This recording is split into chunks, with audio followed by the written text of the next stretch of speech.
After nearly 3 years since its last main installment, the Assassin's Creed franchise returns with a new tale, albeit with a familiar face.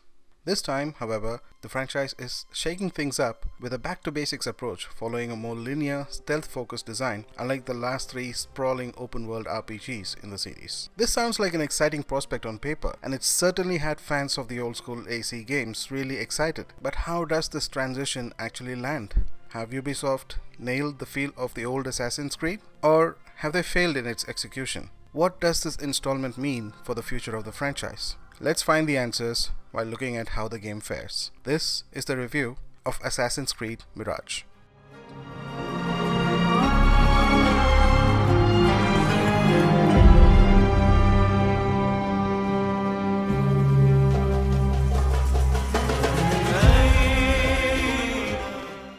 Assassin's Creed Mirage finds itself in a weird spot, releasing just after one of the biggest games in the franchise, Assassin's Creed Valhalla, to be a linear, more concise experience, and much of the game's problems root from this alone. I am here to learn that, Master. Are you truly here? Well, yes, I believe so.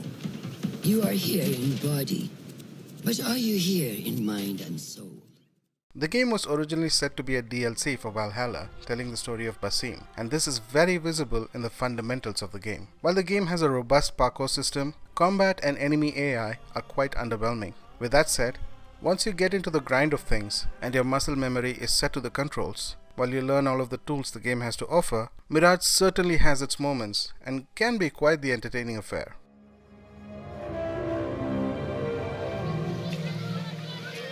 Why. Here is the lazy boy. I've been waiting on you. Someone has to plan our meals. Hold. Food. I would not flaunt that around the markets. Trust me. Probably a casualty of the transition from DLC to a full-scale game, the story in Mirage is not the best the series has to offer. If you completed AC Valhalla, you know what Basim's role is in the Assassin's Creed universe. With this knowledge, it is a bit difficult to get invested in the story of a once scruffy thief turned assassin. Hail boy. You need something stolen? I am your man. Durwish can attest.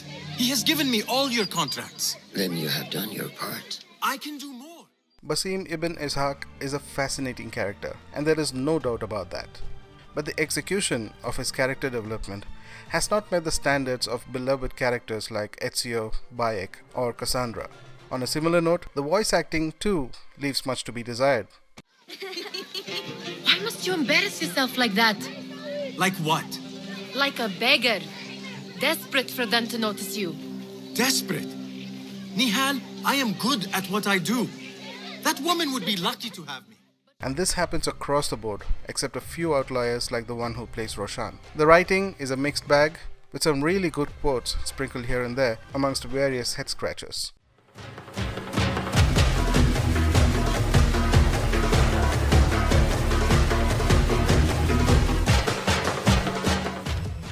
So far, not much sounds very encouraging, and this echoes the feeling one might have in the opening hours of the game. The game's combat feels clunky thanks to a puzzlingly unintuitive control scheme. Player presses the right shoulder button for light attack and holds the same button for a heavy attack. This does not gel well with the need to parry and dodge telegraphed attacks, and sometimes results in more deaths than we are used to in a typical AC game. That is, if the player chooses fight instead of flight.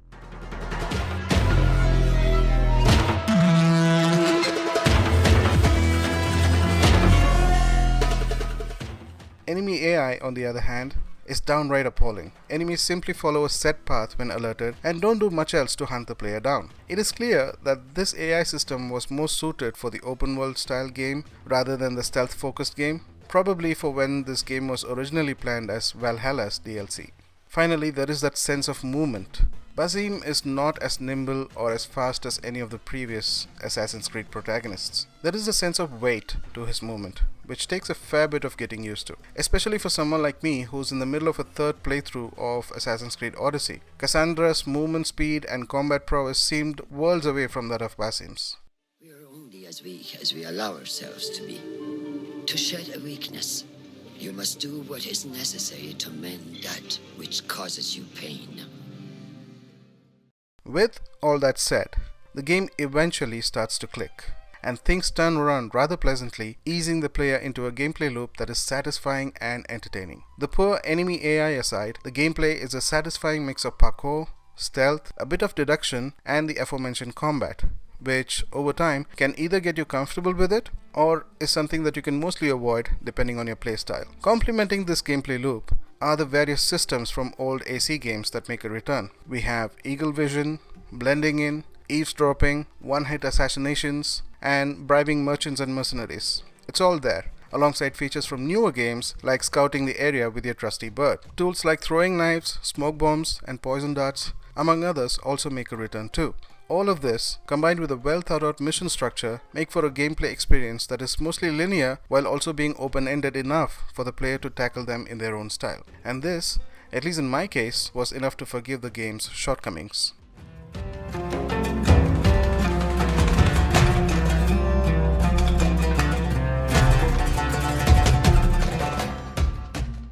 Being one of Ubisoft's premier franchises, one can bank on any AC game to be a looker, and Mirage is no exception. The city of Baghdad and its surrounding deserts are meticulously crafted with great attention to detail. The environments have been carefully designed to accommodate parkour, while also not deterring from its setting. Sound design also impresses, with ambient noises and chatter from NPC that really sell the environment. For example, if you traverse next to a mosque just before sunrise, you can hear the adhan for Fajr prayers.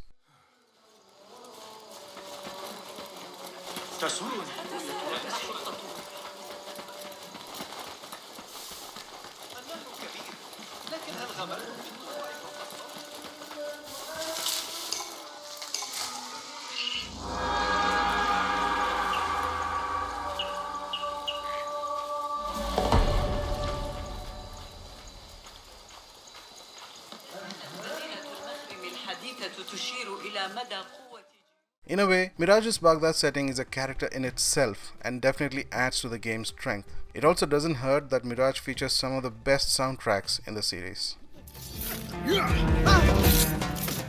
However, character animations can sometimes be hilarious as they seem to look at a void while interacting with Basim. But this issue is limited to random characters like vendors, so it isn't much of an issue and it doesn't take you away from the experience a lot.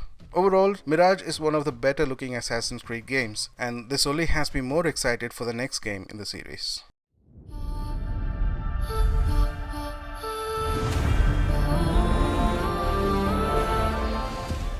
Even before the game's title screen, Ubisoft has a little reel celebrating the 15-year legacy of the franchise. This shows how important the franchise is to the company, sure, but for us, the players, it evokes a sense of lineage and grandeur, reminding the good times we've had along the way and why we love this franchise.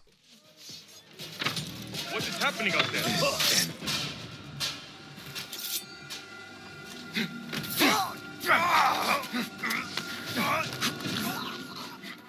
The series has had its highs and lows for sure, and its various flavors of gameplay, while occasionally polarizing, has amassed a huge fan base. Assassin's Creed Mirage is in a particularly weird spot, as it aims to being a short, stealth-focused experience following one of the biggest games in the franchise, while also being tasked to tell the story of a key character from that game. The execution may not be perfect, but it's still an entertaining good time. Is this the definitive Assassin's Creed experience that the fans of the old games were hoping for? Probably not, but it is more than enough to satisfy those fans and hold on its own as a good Assassin's Creed game.